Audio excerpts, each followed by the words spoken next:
Cheers, guys. Epix911, welcome to the Elitist Geek, and cheers, PlayStation 2. For what should be, the other day anyways, the 15th anniversary of the launch in North America of the PlayStation 2. The PlayStation 2 was an absolutely phenomenal console, and it was one that I completely missed the fucking boat on, because I was hardcore into a little role-playing game called EverQuest, which was a highly popular MMO at the time, and I was stuck in my PC elitist gaming ways. I didn't pay much attention to the PlayStation 2 until 6 years later. 6 years later, I bought a PlayStation 3, which just happened to have backwards compatibility. And I played a little game called Final Fantasy XII, which I will touch on in a few minutes. And to me, Final Fantasy XII was the perfect bridge game between JRPGs and Western CRPGs. And I'll explain why when I get into it with the actual games, but it sold me. It showed me what JRPGs were capable of. And it's a good thing I played that game because it wasn't as linear. I'm still not a huge fan of games that are too linear, but let's just put it this way. It busted the whole scene wide open for me.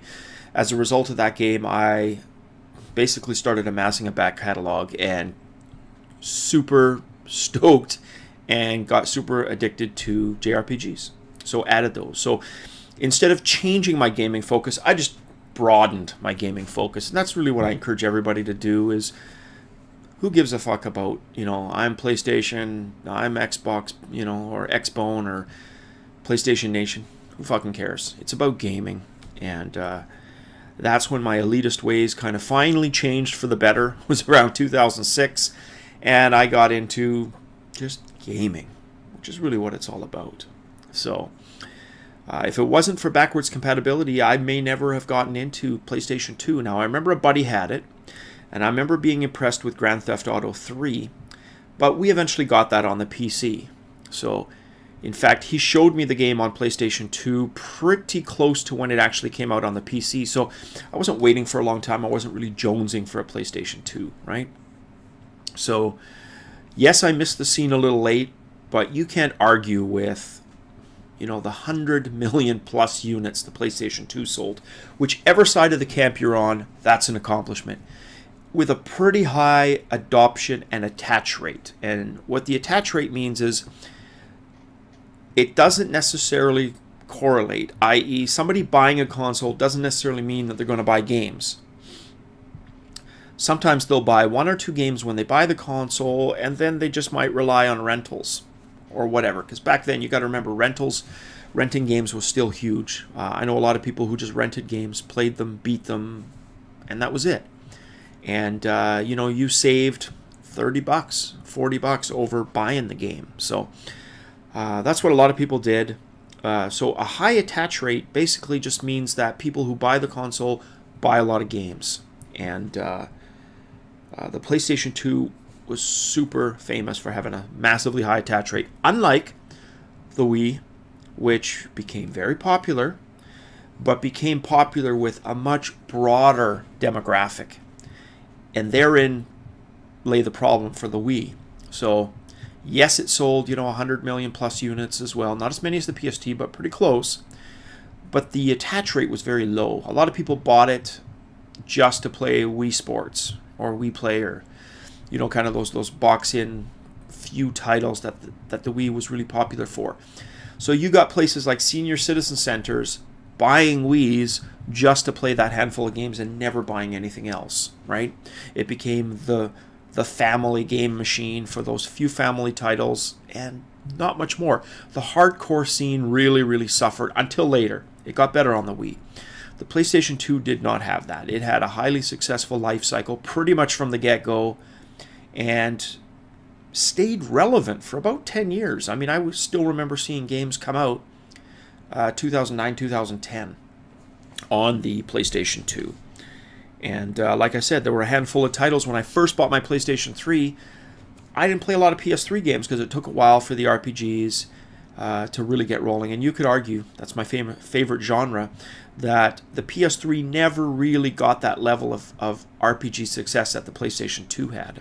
So, without further ado, let's look at a couple of titles. So just keep in mind, I joined it late, right?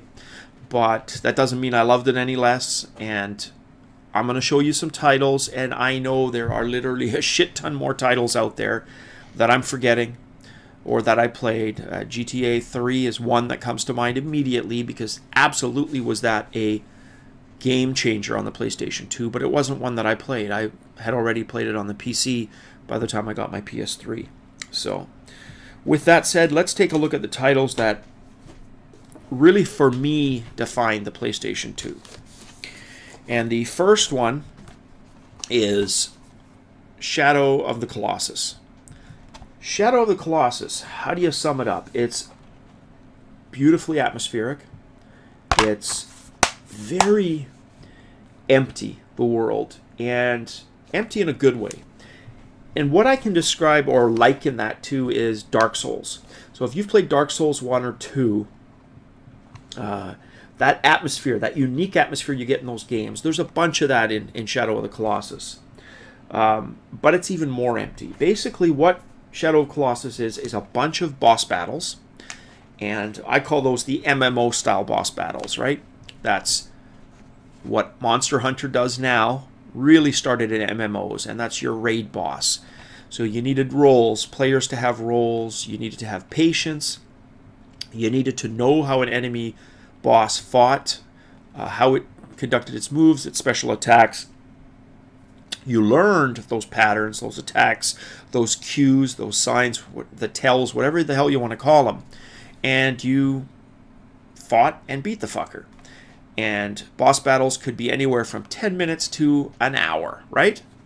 Well, that is what Shadow of the Colossus is in single-player form. It's basically the essence of an MMO's boss battles stretched out into an entire game.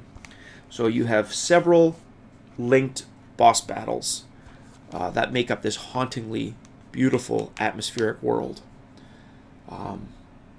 It's not really an RPG. It's not really an adventure game. It's not a platformer. It's, you know, kind of first, third person, but hard to put into a category, really. I would say it's like a fantasy adventure game is what I would call it. So that is Shadows of the Colossus, and you can see the back art there evokes that awesome atmosphere of the game. And in fact, the guy on the front here is one of the bosses. So you can see it was greatest hits when I bought it, because back then, like I said, it had already been out for a few years when I played it on the PS3. The game I was talking about earlier, Final Fantasy XII. Now, I know this is not a lot of people's favorite, and Final Fantasy X and 7 and 6 probably all rate higher. There are supporters, obviously, because Final Fantasy XII did very well. There are supporters, but I would definitely put myself in the camp of being a hardcore supporter. For me, having played all the other Final Fantasies now, I found 10, for me again, personally, too linear. That's fine. Some people love that linearity, right? Being led through you know, a story by the nose.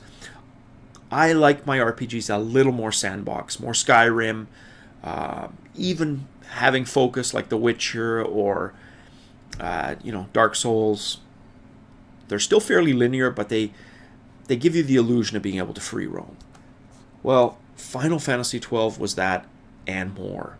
It was, like I said earlier, the RPG that tied together CRPGs and JRPGs for me. How do I differentiate the two? JRPGs are known, and there's a bunch of tropes and cliches that, you know, go along with JRPGs. They tend to be very story-driven. And you could argue the same about CRPGs, like Baldur's Gate. Baldur's Gate 2 was also very story-driven, right? But usually the JRPG tends to be about the story, right?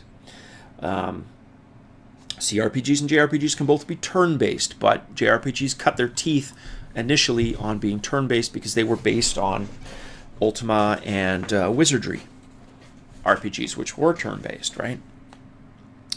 The free roaming aspect of a CRPG was in Final Fantasy XII. Final Fantasy XII had an awesome open world. It had a decent story without being too overwhelming. Even though there's a bajillion cutscenes in this game. And my buddy told me the other night that some guy actually strung together all the cutscenes, and it makes a huge, epic, albeit disjointed movie. And I believe that because it has a lot of cutscenes. But it also provides you with the freedom. You can do things like hunts, which are, specific targeted bosses or named creatures that you have to fight in the world. And you get ranks, you've got guild ranks, you've got an awesome assortment of spells and items. And I'm an item whore. I love items in a game. The more, the better. Itemization to the max, and I will love the game. I hate when there's, like Legend of Zelda, which doesn't have a lot of items. It's got the 5-6 core key items that you're going to use to solve the puzzles, the games. That's not enough for me. I like the Zelda games, I like the puzzles, but in an RPG, I need tons of items, tons of mobs, tons of spells, tons of variety. Again, on all fronts, Final Fantasy XII delivers. It's an awesome party-based game. It uses more of an action-based combat system. It's not truly turn-based, but you have to play it to experience it. It's not truly real-time either. It's kind of a hybrid of both. And honestly, this game for me will go down along with the greats for me, like Baldur's Gate 2, Ultima 4, Might and Magic, Bard's Tale, Fantasy. This one is right up there. It was that important. To opening, the first game I played after Final Fantasy XII was Chrono Trigger, which I'd never played because, again, I was a bit of a snob, a bit of an elitist prick, and it was because of this game that I got to experience Chrono Trigger, Chrono Cross, and so many other awesome JRPGs, like this one, Dragon Quest VIII, which I also purchased for my PlayStation 3. This one... and that was the other thing I was going to say with JRPGs. So in Final Fantasy XII, you can avoid a lot of random battles or monster battles because you can see the monsters on the screen.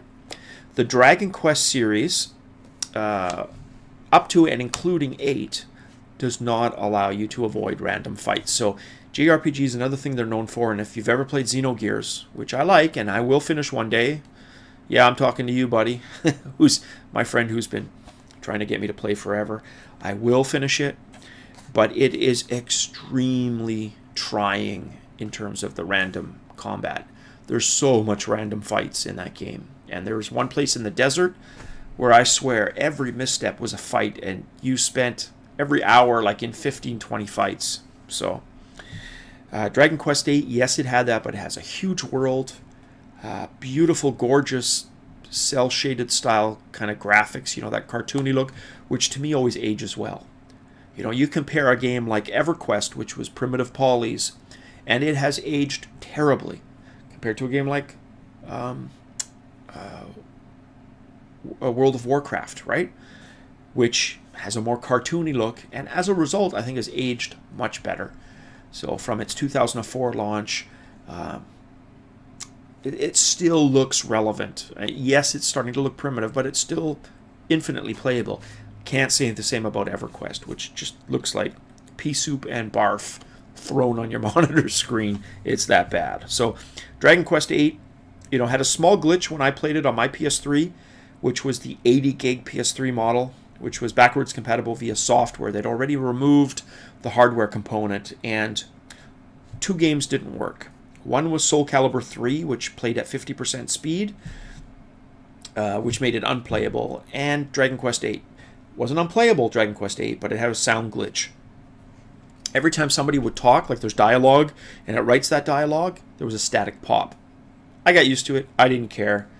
End result, awesome fucking game, Dragon Quest VIII. Really enjoyed it. The 2, that same buddy has been trying to get me to play forever, which I finally did play, are Kingdom Hearts and Kingdom Hearts 2. I know what you're thinking. I don't like Disney. I don't like Disney. Okay, but I don't want Disney in my RPG. I didn't want Disney in my RPGs. It's too cartoony and too childish. Agreed. I thought so too. Until I finally started playing it. The first games to make playing Donald Duck and Goofy, or following Donald Duck Goofy around, not horribly bad. Actually fun are these two games. Really atmospheric. RPG light in the grand scheme of things, more Zelda-ish in terms of their approach. Not as many items and, you know, monsters. It's more about solving puzzles and engaging the storyline, but fantastic nonetheless.